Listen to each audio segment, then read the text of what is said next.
안녕하세요. 스마트스쿨입니다. 여러분, 벌써 12월입니다. 이제 13월의 월급, 연말정산이 머지않았는데요.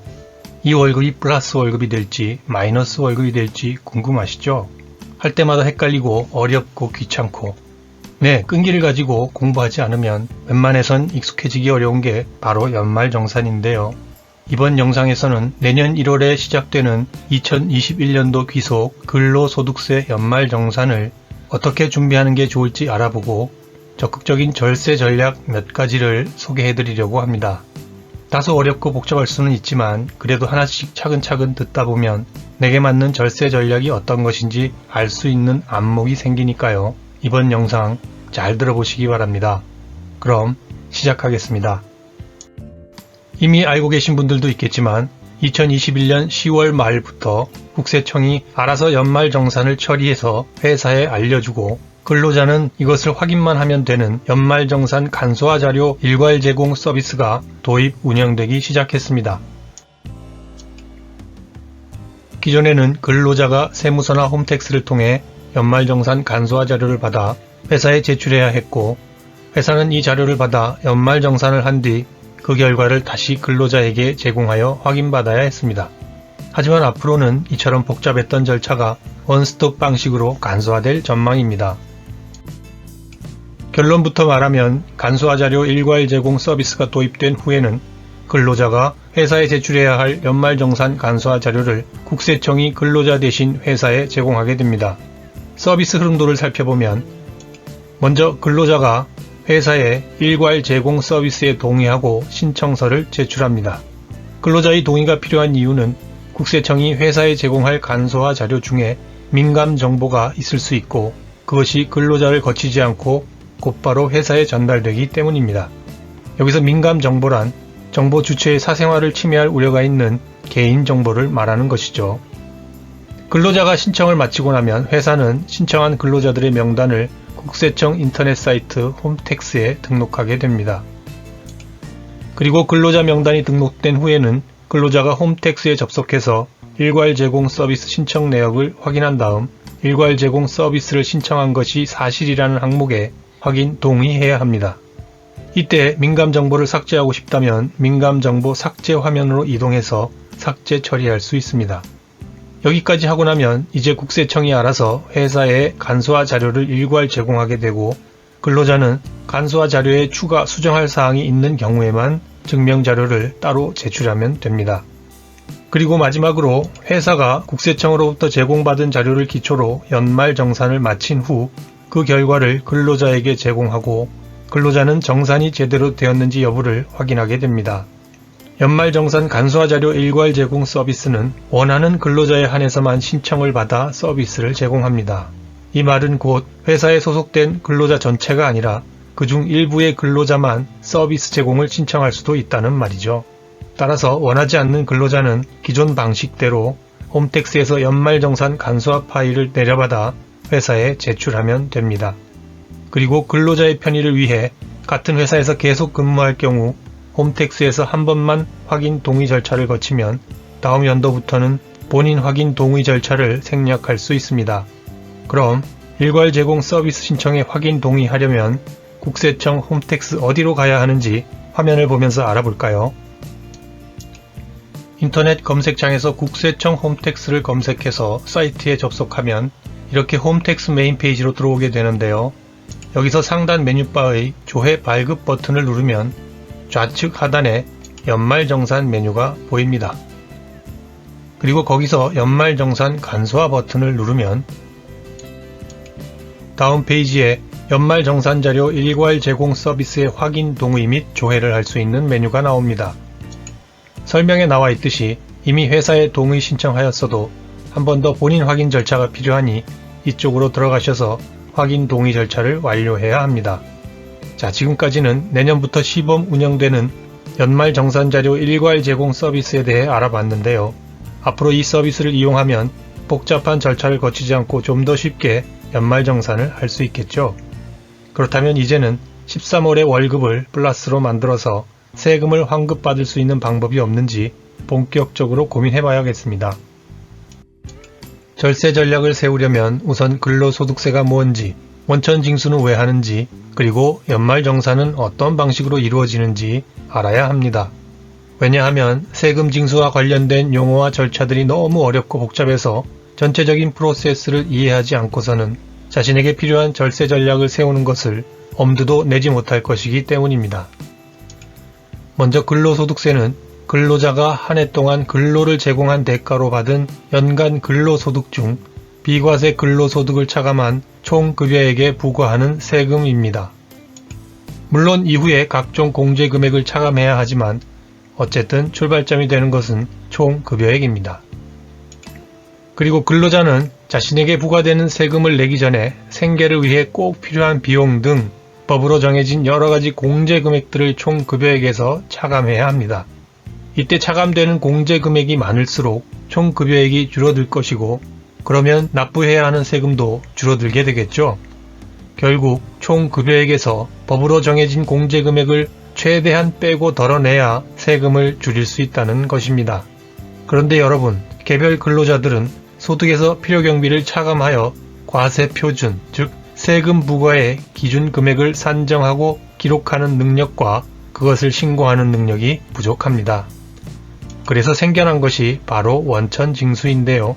쉽게 말하면 회사가 매달 지급되는 근로자의 월급에서 일정 금액의 세금을 미리 떼서 근로자 대신 국가에 납부한다는 것입니다. 근로자를 고용한 사업자는 매달 급여를 지급할 때마다 근로소득 간이세액표에 따라 일정액의 세금을 원천징수한 다음 나중에 정확히 계산해서 더 받을 건 더 받고 돌려줄 건 돌려줍니다. 이처럼 나중에 정확히 계산해서 모자라는 세금은 더 받고 남는 세금은 돌려주는 것이 바로 연말정산이죠. 그럼 올해 초의 연말정산은 어떻게 이루어졌는지 살펴볼까요? 회사가 매월 급여를 지급할 때 급여 중 일정 금액을 근로소득세 명목으로 원천징수한 다음 급여를 지급한 달의 다음 달 10일까지 근로자 대신 세무서에 납부합니다. 그리고 연말이 되면 회사가 근로자에게 연말정산 일정을 알려줍니다. 대충 12월 말까지 안내 작업이 진행될 거고요. 그런 다음에 새해가 되면 실질적인 연말정산이 시작됩니다. 물론 근로자는 연말정산 간소화 서비스에서 제공하지 않는 영수증 또는 누락된 자료 등을 직접 수집하여 각종 증빙 자료를 미리 준비해 두어야 하겠죠. 2021년의 경우 1월 15일에 연말정산 간소화 서비스가 시작되었는데요. 이때 근로자는 국세청 홈택스의 연말정산 간소화 서비스에 접속해서 소득공제 및 세액공제 자료를 조회한 다음 소득 및 세액공제 신고서를 작성하여 다른 증명 자료들과 함께 내려받아 회사에 제출해야 합니다. 여기서 주의해야 할 것은 연말정산 간소화 서비스에서 조회되지 않는 자료를 근로자가 직접 수집한 경우 그 자료들 또한 추가해서 신고서에 입력하고 회사에 제출해야 한다는 것입니다.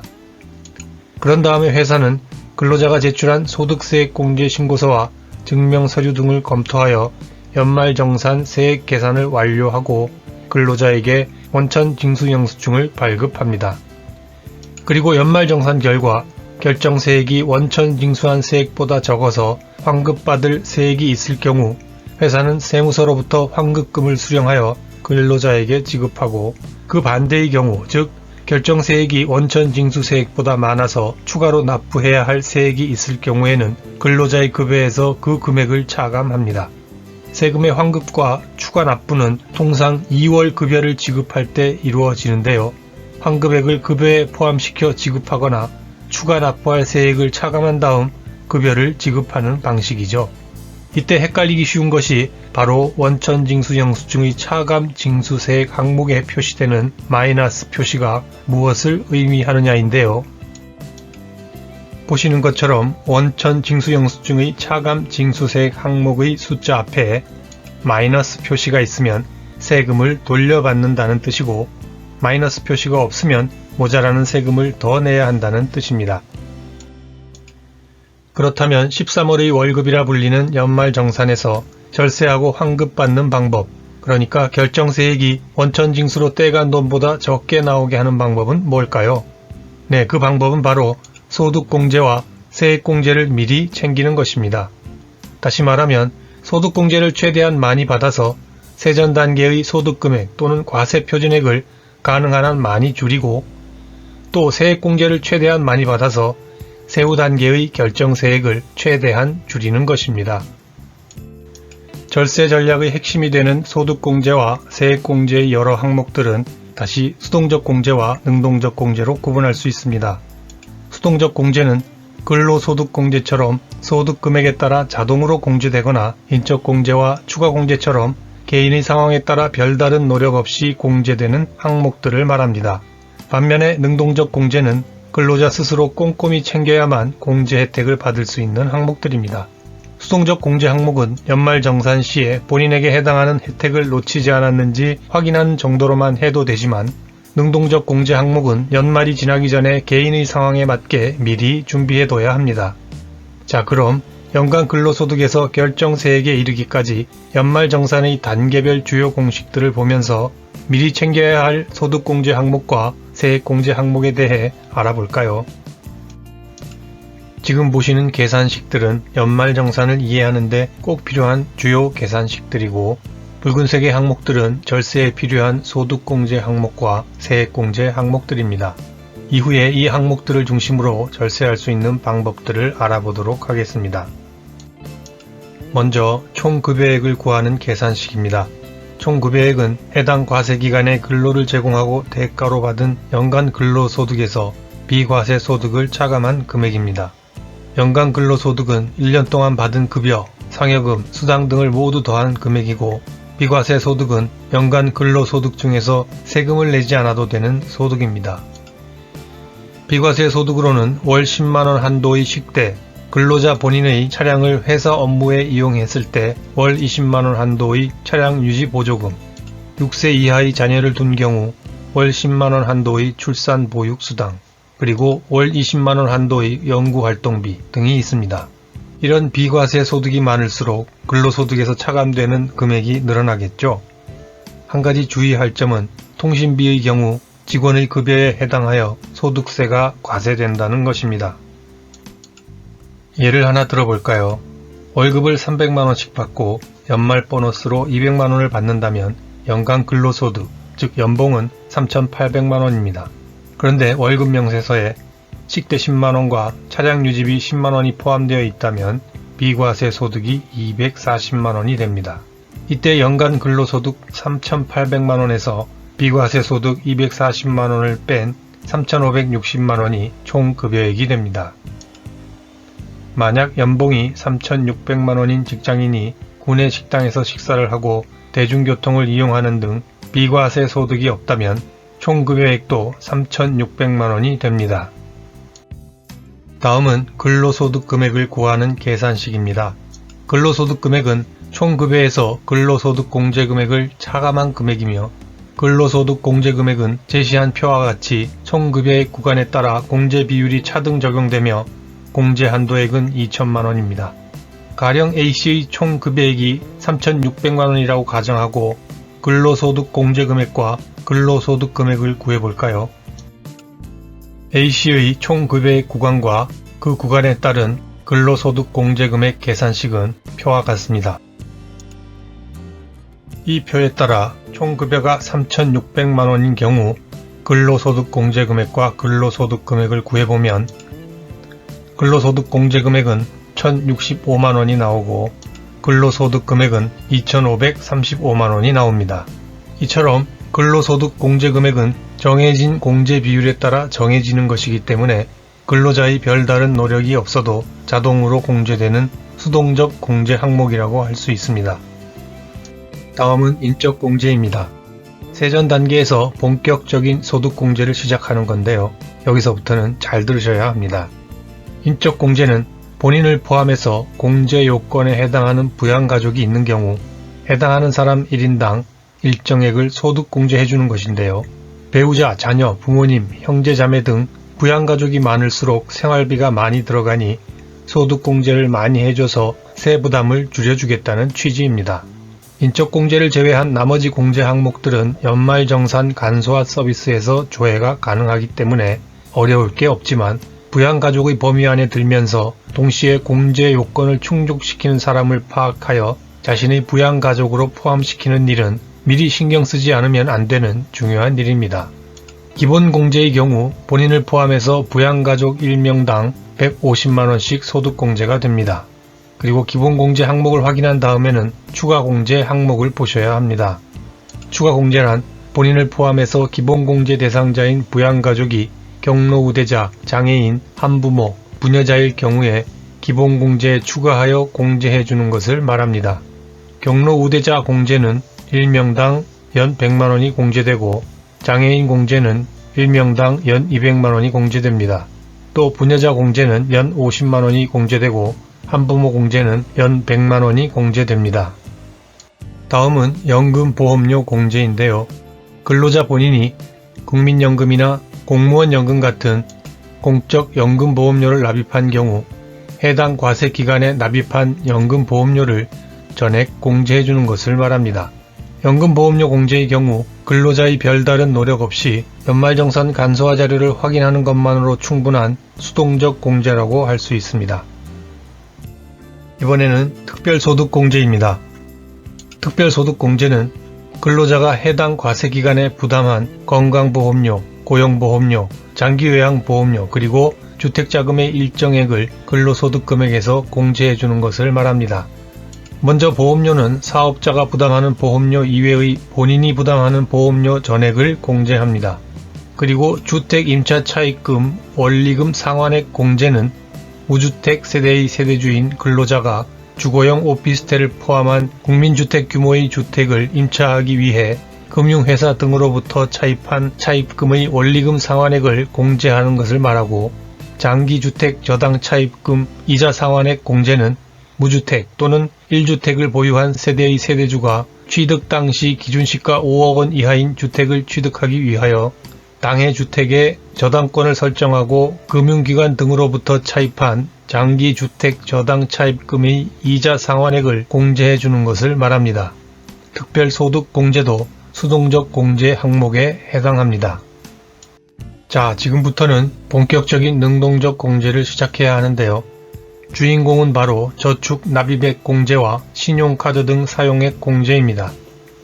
개인연금 저축 공제는 연간 납입액의 40%를 72만원 한도 내에서 공제합니다. 그리고 주택마련 저축 공제는 납입액의 40%를 공제하는데 청약저축과 주택청약종합저축의 경우 납입액 한도가 240만원입니다. 가령 주택청약종합저축의 납입액이 240만원이라고 하면 240만원의 40%인 96만원을 공제받을 수 있는 겁니다. 그리고 이제 세전 단계 소득공제의 마지막 항목 신용카드 등 사용액을 봐야 합니다. 신용카드 등 사용액은 사용금액이 총급여액의 25%를 초과할 때 그 초과금의 일정 비율을 공제해 주는 것을 말합니다. 이 항목은 특히 많은 근로자들이 관심을 가지는 부분이라 좀 더 자세히 들여다보겠습니다. 신용카드 등 사용금액 소득공제란 근로자와 근로자의 부양가족이 1년 동안 신용카드와 체크카드, 선불카드, 현금 영수증 등으로 사용한 비용 중 일정 금액에 대해 소득공제를 해주는 것을 말합니다. 다시 한번 말씀드리지만 신용카드 등 사용액 소득공제의 혜택은 근로자의 부양가족이 사용한 금액에 대해서도 적용됩니다. 예를 들어 총 급여액이 3천만원인 근로자와 그 부양가족의 신용카드 등 사용액이 1,000만원일 경우 총 급여액의 25%인 750만원을 초과하는 금액, 즉 250만원이 공제 대상이 되는 것입니다. 이렇게 공제 대상 금액이 나오면 이제 공제율이 어떻게 되는지 알아볼까요?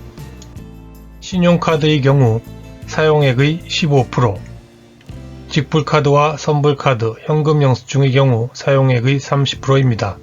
전통시장에서 신용카드 등 사용액 합계액의 40%, 대중교통 수단을 이용할 때 신용카드 등 사용액 합계액의 40%, 그리고 도서구입, 신문구독, 공연 또는 박물관, 미술관 관람을 위해 사용한 금액의 합계액의 30%를 공제합니다.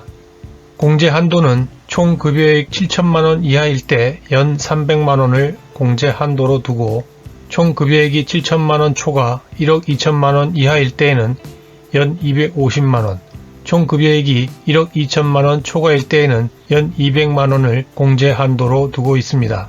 여기에 추가 공제 한도가 있어서 전통시장 이용분이 연 100만원 한도가 있고 대중교통수단 이용분으로 연 100만원의 한도가 있습니다. 그리고 도서, 신문, 공연, 박물관, 미술관 이용분으로 연 100만원의 한도가 있습니다. 공제율을 보면 알 수 있듯이 신용카드보다는 체크카드와 선불카드, 현금 영수증을 많이 쓰는 것이 유리합니다.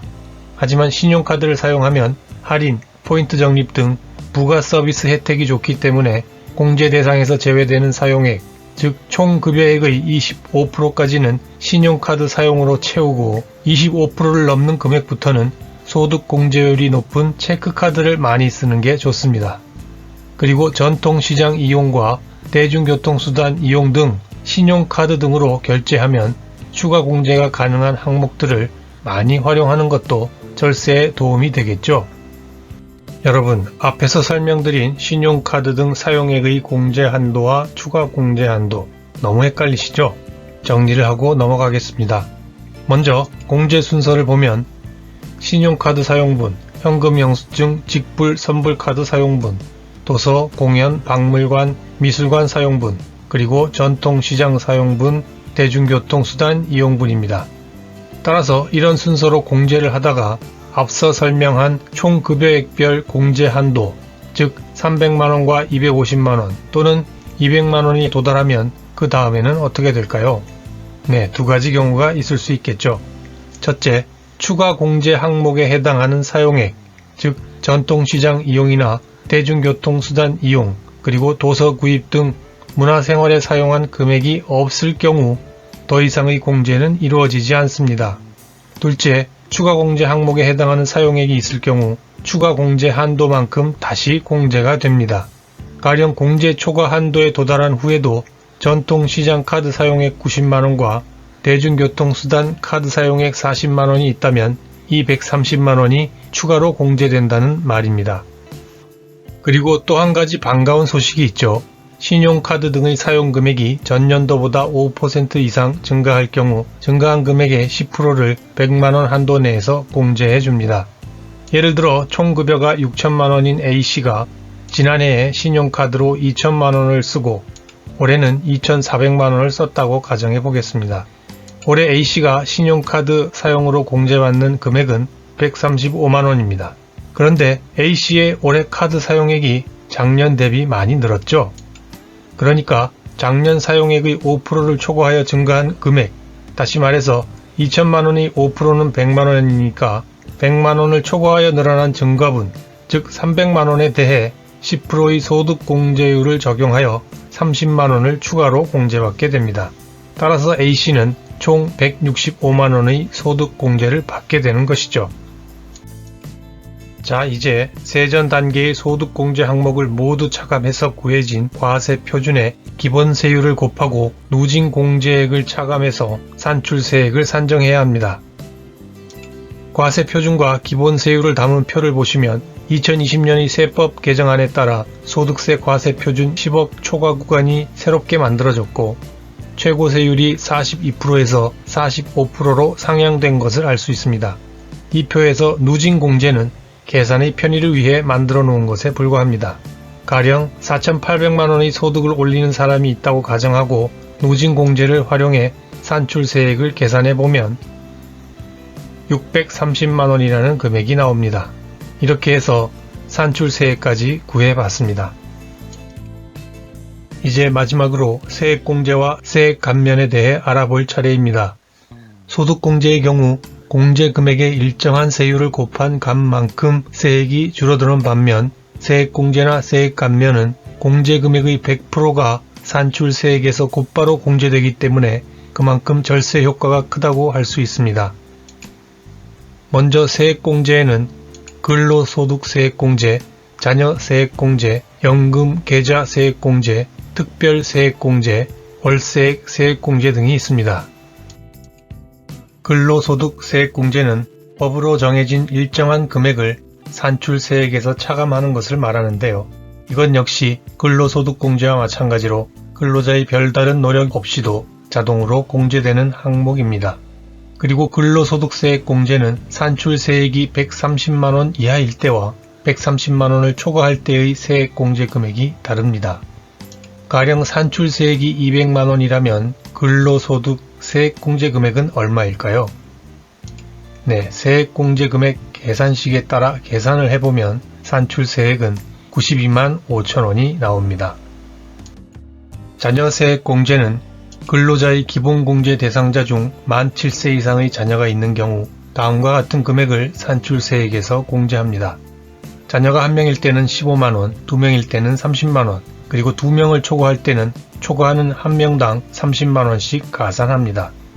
그리고 과세 대상 연도에 신생아를 출산하거나 아동을 입양한 경우에도 첫째 30만원, 둘째 50만원, 셋째 70만원을 산출세액에서 공제합니다. 자녀세액 공제 대상에는 입양자와 위탁 아동도 포함되는데요. 단 손자, 손녀는 대상에서 제외됩니다.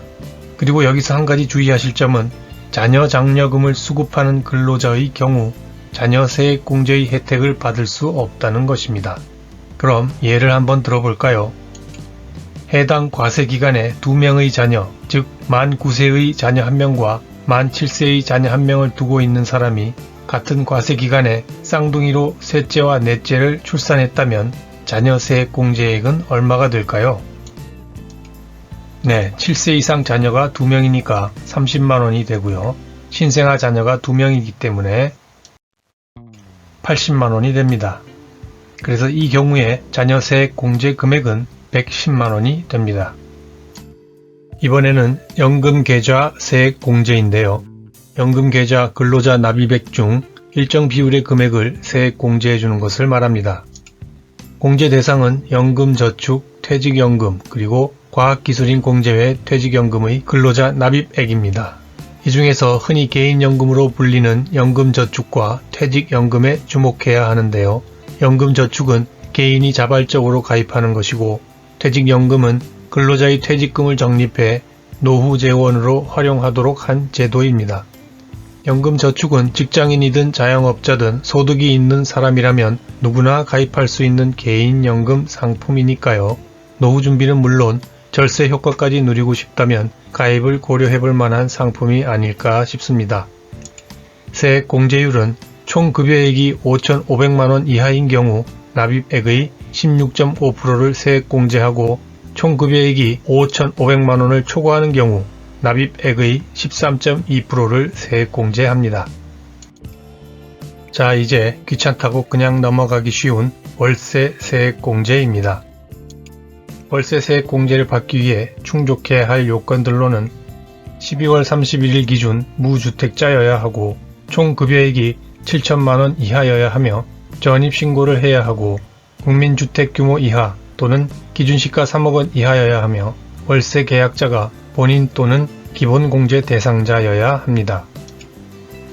월세세액 공제는 총 급여액이 5,500만원 이하인 경우 월세액의 12%, 총 급여액이 5,500만원 초과 7천만원 이하인 경우에는 월세액의 10%를 공제하며 공제 한도는 연 750만원입니다.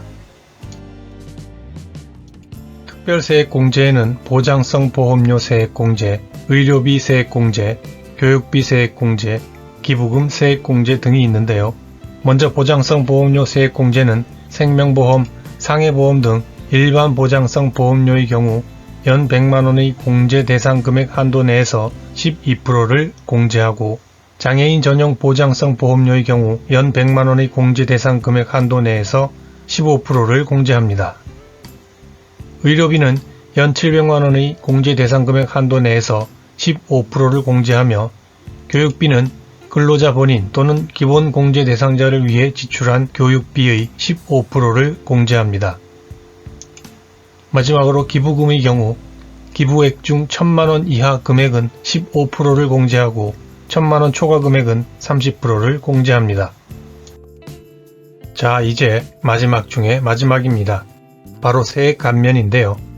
세액 감면에는 중소기업 취업자 소득세 감면, 외국인 기술자에 대한 소득세 감면, 중소기업 청년 근로자 및 핵심 인력 성과보상기금 수령액에 대한 소득세 감면 등이 있습니다. 중소기업 취업자 소득세 감면은 취업일로부터 3년간 세액을 50% 또는 70% 또는 90%까지 감면해 주는 것을 말합니다. 외국인 기술자에 대한 소득세 감면은 국내에서 내국인에게 근로를 제공하면 소득세를 50% 감면해 주는 것을 말하고요. 중소기업 청년 근로자 및 핵심 인력 성과보상기금 수령액에 대한 소득세 감면은 공제 납입금을 5년 이상 납입하여 공제금을 수령할 경우 기업 부담금에 대해 소득세를 50%까지 감면해 주는 것을 말합니다. 여러분, 지금까지 연말정산의 전 단계를 훑어내려오면서 절세를 위한 능동적 공제가 어떤 것들이었는지 기억하시겠어요? 아마 많이 헷갈리실 겁니다. 한 번 더 정리하면 본인을 포함한 부양가족 1명당 일정액이 공제되는 인적공제, 청약저축과 주택 청약저축, 개인연금저축, 연금저축과 퇴직연금, 월세세 공제, 그리고 중소기업 취업자 소득세 감면 등이 능동적 공제라고 할 수 있습니다. 그리고 여러분, 10월 29일부터 연말정산 미리보기 서비스가 시작된 것 알고 계세요? 연말정산 예상세액을 미리 알아볼 수 있고 또 공제 항목별 절세 팁과 개인별 신용카드 사용 내역을 사전에 제공한다고 하니까요. 꼭 한번 이용해 보시기 바랍니다. 오늘 영상은 여기까지입니다. 장시간 시청해 주셔서 감사합니다.